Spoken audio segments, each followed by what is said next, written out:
I'm going to answer the question that's going around on BookTube right now.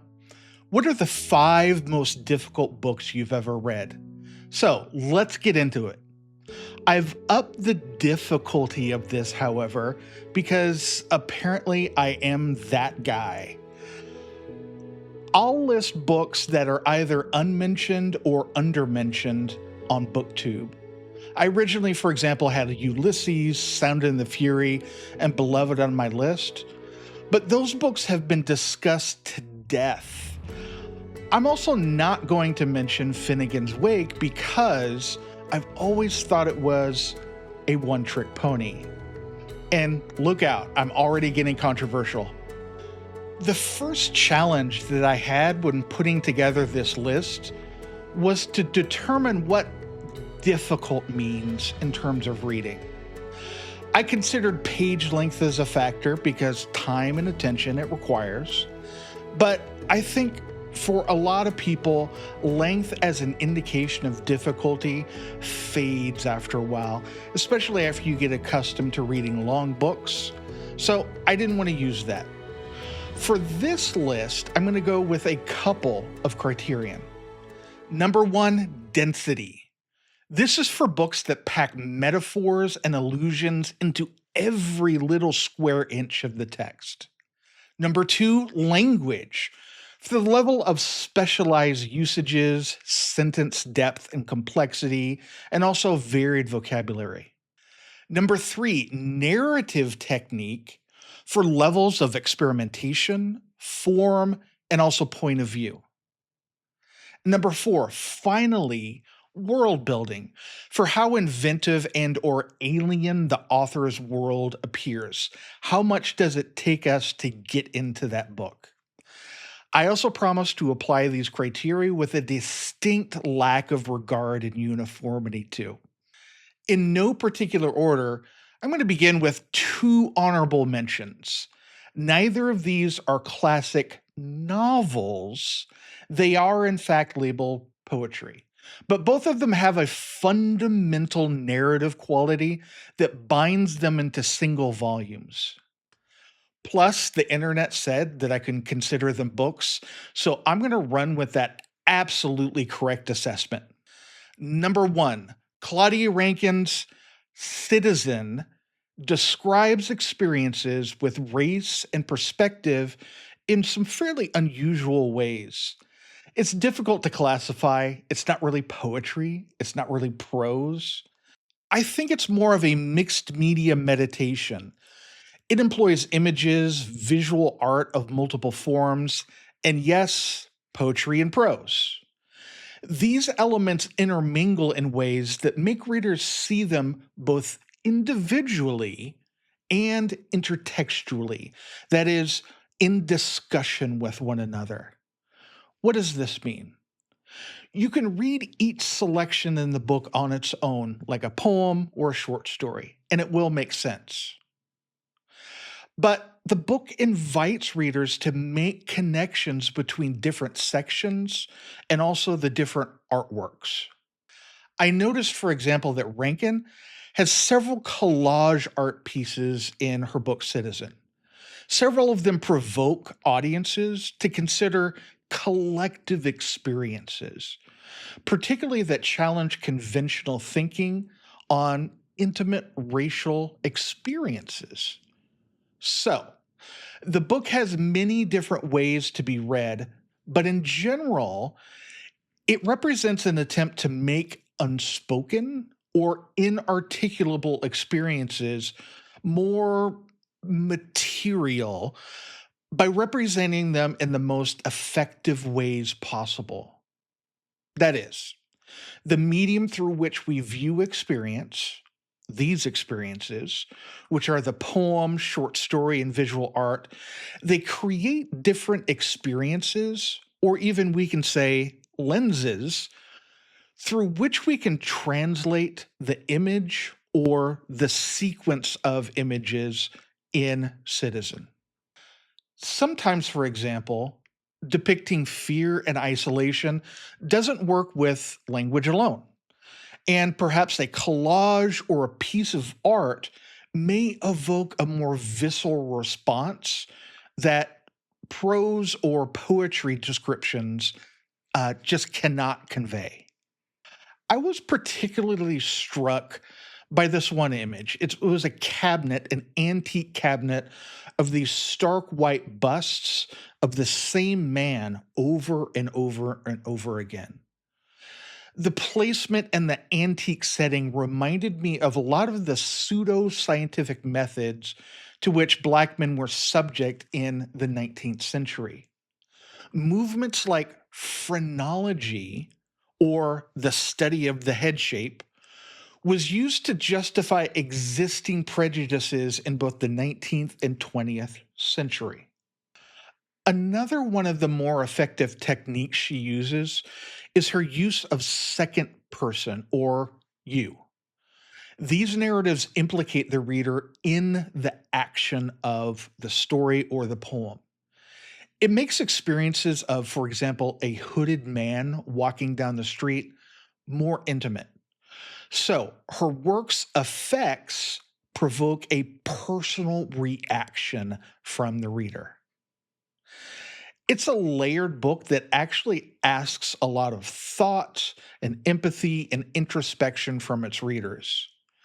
These are readings that make you sit for a while and carefully consider long after you've read. And this is one of the things that makes the book so immersive and also difficult. The second honorable mention is a long poem called Paradise Lost. In fact, it's an epic poem, and it was written by John Milton around 1667, so it's an old one. It's about the events after Satan and his conspirators lose their rebellion and are cast out of heaven. For revenge, Satan makes a plan to corrupt Adam and Eve, which will eventually lead to the fall of humankind. Satan is the big standout in the poem, and Milton portrays him as a kind of protagonist or anti-hero. He imbues Satan with personality, conflict, and really charismatic speeches that, in their complexity, the poetry that he speaks makes him in the end more sympathetic and tragic, which is obviously problematic. Yes, this depiction was controversial at the time, even though, in the context of the poem, Satan absolutely is cast as the villain. I read this more than 30 years ago, so I'm going to have to at some point go back as a reminder and reread it at some point. But I do remember being confused that even in the course of the poem, Satan represented evil, but he could still be identifiable by a reader. Perhaps that's the important takeaway about the nature of temptation in this theology. Human choices are less about clear moral lines and more about these everyday intimate choices we make throughout our life. The language of this is also very dense, and it's absolutely thick and layered with symbolism. Because the tone is potentially sympathetic, much of the rest of this very long poem or story is fairly ambiguous. It's a good challenge, however. I remember it feeling so alien and so opposite of conventional thinking. And this challenge is one of the things that makes it a fairly difficult piece. I couldn't completely classify these last two pieces as novels, but I wanted to include them anyway because they defy the normal rules of their genre, and they're very challenging texts. They have heavy narrative qualities, but because their stories are not dominated by prose, they are not strictly known as novels. But aren't they? If the term novel were a little bit more flexible, they would absolutely be included in this list and probably in most top rankings. The next five selections are traditionally known as novels. I tried to select somewhat unconventional picks for this list of my five most difficult novels. I just didn't really want to repeat what others have already said. So I hope these picks are fresh for some people, or maybe even most people who view this video. First up on the list, number one, I read Virginia Woolf's To the Lighthouse, probably over 25 years ago, actually. It was part of a seminar requirement that I had for a British modern literature class. When I first saw the book, I underestimated its seemingly short stature of about 220 pages. I thought that it would be an easy read, so I admit I delayed reading it because I thought I had other things to do. But as soon as I started reading it, I regretted it because it's one of those books that requires a second or even a third reading. And each page reveals about 1,000 different insights. The book has no traditional plot. It's all stream of consciousness and interior thoughts. What little dialogue there is seems to serve as spacing and pacing for much of the narrative's omniscience. From what I remember, the first part is about a wife, Mrs. Ramsay.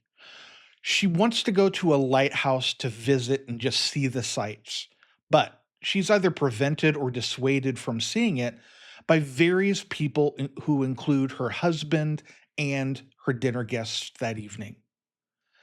The night ends. The book resumes 10 years later after World War One. And as you can probably imagine, things have changed. And the main characters ponder those changes from the past on this new day. The book is all about unrequited desires, these big movements in people's heads, and also the unrealized potential during simple, everyday events. It is a highly philosophical novel, and so many major consequences occur over small silences and unspoken feelings, which feels very British. It's also about what happens in the spaces between people when words are lost. To give you a sample, here's how the book ends with this final paragraph. While all of this may seem trivial, the point of the book is that this last paragraph, and indeed the book and people's thoughts in general, are all infused with these big significances in silent parts. So here it goes. Quickly, as if she were recalled by something over there, she turned to her canvas. There it was, her picture. Yes, it was greens and blues, its lines running up and across, its attempt at something. It would be hung in the attics, she thought, or it would be destroyed. But what did that matter? She asked herself, taking up her brush again. She looked at the steps, they were empty. She looked at her canvas, it was blurred. With a sudden intensity, as if she saw it clear for a second, she drew a line there in the center. It was done. It was finished. Yes, she thought, laying down her brush in extreme fatigue, I have had my vision. The end. These final lines speak to the character Lily's helplessness. And as a result of the dinner party 10 years earlier, we get this cascade of events. And we learn how that trajectory led to this very moment. So the arbitrary line she draws in the end feels a bit counter to the book's seeming desire for growth. It's a distinct impotence in the end, and even a surrender. Despite her declarations of really completing the painting and finishing her vision, as she says, This is an odd form of capitulation. And the irony is that this simple move of drawing the line, of course, as we know, does not actually complete anything about the book or the characters.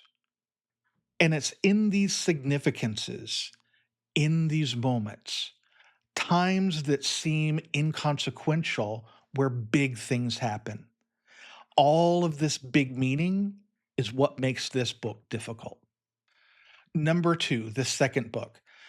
I've not finished this one yet, but it's already had this pretty big impact on me. And I think that it will probably have a big impact on other people too. So I originally began reading this in about 2014, and I've come back to it a few times. For one reason or another, I just haven't been able to finish it. The book is Marlon James' A Brief History of Seven Killings.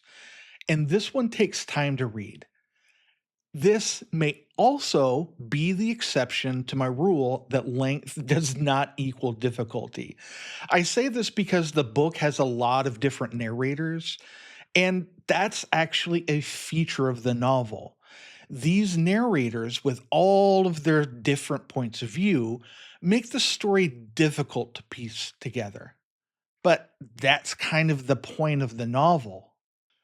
The levels of character involvement in a central event evade observation by just a single person. The scale of the involvement scans not only multiple members within the community, but the events far exceed the bounds of just Kingston, Jamaica, where the primary incident takes place. The central event is a 1976 attempted assassination of Bob Marley that spirals out to the Cold War politics, street violence, and eventually, later, into 1991 in New York and Miami as the drug trade takes hold in those cities. Interestingly, not unlike Woolf, the last novelist, James chooses a stream of consciousness style narration that unfolds across multiple voices. Each narrator tells their own piece of this larger story, which leaves each single viewpoint incomplete. But together, they assemble a disjointed but broad and complex picture of history. Some of the subject matter in this book will be difficult for some readers because the book delves into the intersection of violence and power. It's a challenging and skilled book that more people, in fact, should read for this reason. The difficulty of this book comes from all of those multiple points of view and our need really to piece everything together from these disparate parts into a single history in this book. Number three, the third book is Gabriel Garcia Marquez's 100 Years of Solitude, which I read with the Life on Books folks. I didn't get to make the discussions, which I actually regret because I'd really like to still unpack this book. Luckily, my wife Julie also has a PhD in English and she read the book. And, I don't mean to brag, but I think we've solved it. Just kidding. This is a very hard book. The central story is about the Buendia family as they found the small, isolated village of Macondo. The resulting narrative follows generations of the family through different conflicts, some of which are supernatural and most, are human-made. The book was hugely popular when it was published, but I admit on my first reading, I didn't really understand its popularity. My struggle stemmed from several complications.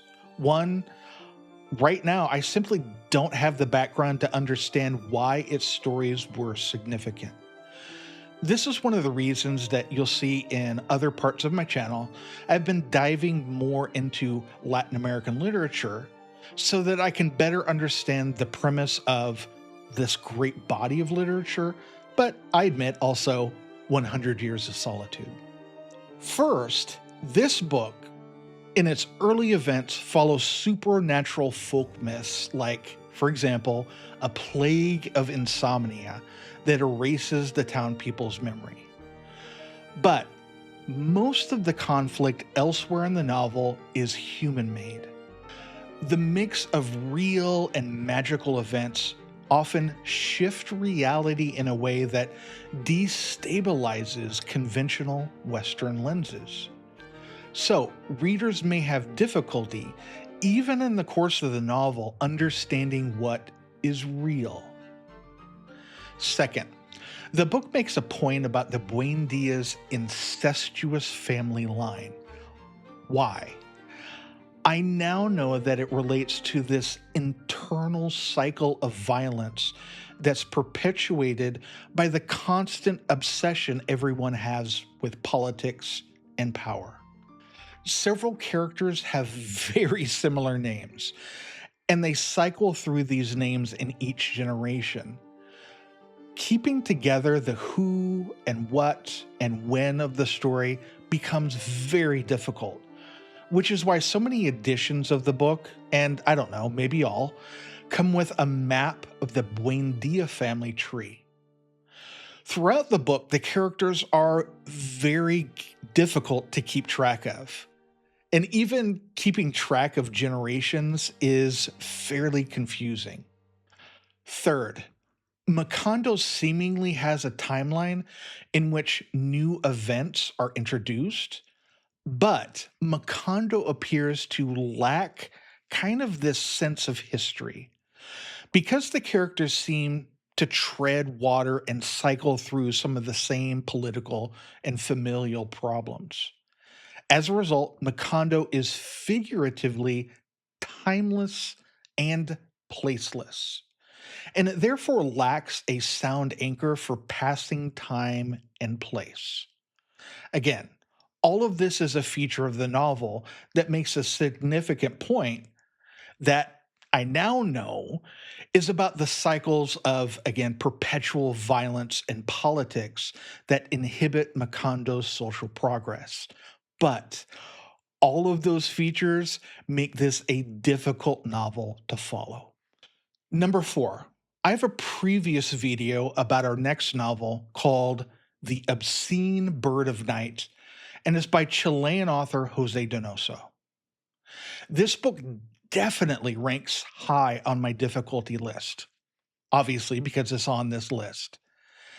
It requires a lot of attention, and it ventures into some grotesque subjects that will actually be distasteful for most readers.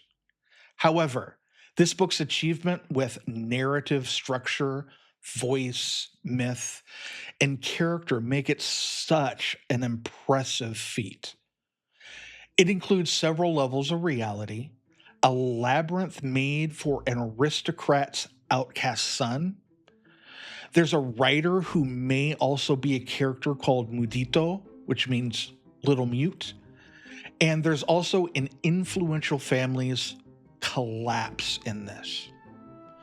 Reading the novel feels sort of like a fever dream because it builds several concurrent stories, but each story is nestled within another story.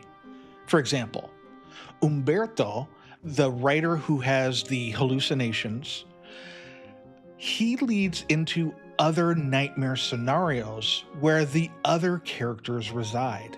However, these characters also dream and remember events and other people from other realities.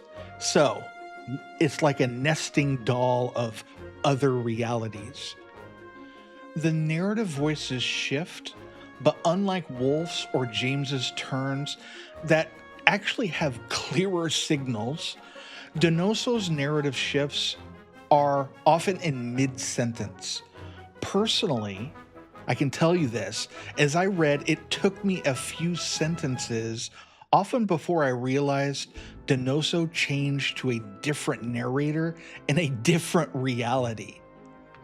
I often had to backtrack because I thought I'd missed something, but I didn't. It was just the author messing with his readers. Some critics have described the book as hallucinatory or, again, like a fever dream. This was my experience as well, which made this a difficult novel to track, and indeed made it a difficult novel overall. Number 5, and I promise this is in no particular order, and this is not the least.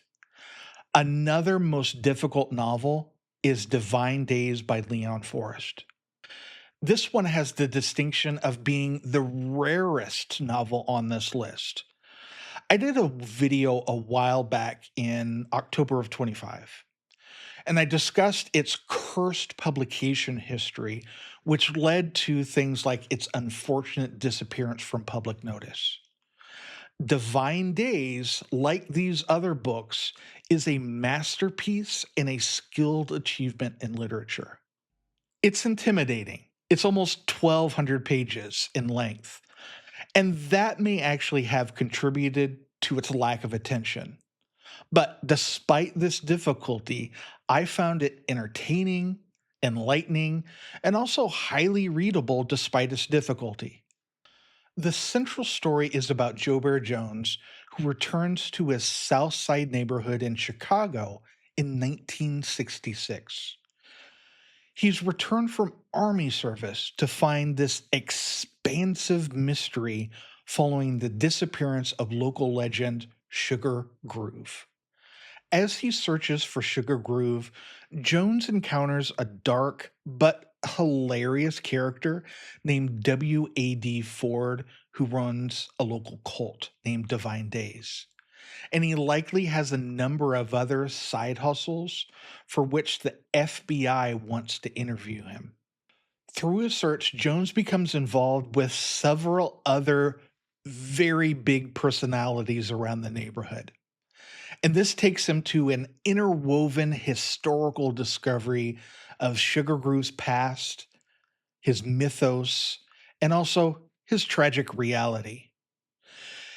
His story, Sugar Groove, leads to broader implications for Black American history and also literary expression. Similar to the other books on this list, Forrest's novel has multiple voices, multiple styles of narration, and also a hallucinatory tendency to visions. Forrest intermingles different techniques that not only tell the neighborhood's history, they also perform voices from the common foundations of African American, American, and Western literary traditions combined. Among the noticeable influences in the book are Langston Hughes, Paul Laurence Dunbar, William Faulkner, Shakespeare, Ralph Ellison, and Ishmael Reed. All of these different voices, all of these contributions are a rich tapestry, but they do make the book fairly difficult. I really actually liked all of these books, largely because of the challenges they presented.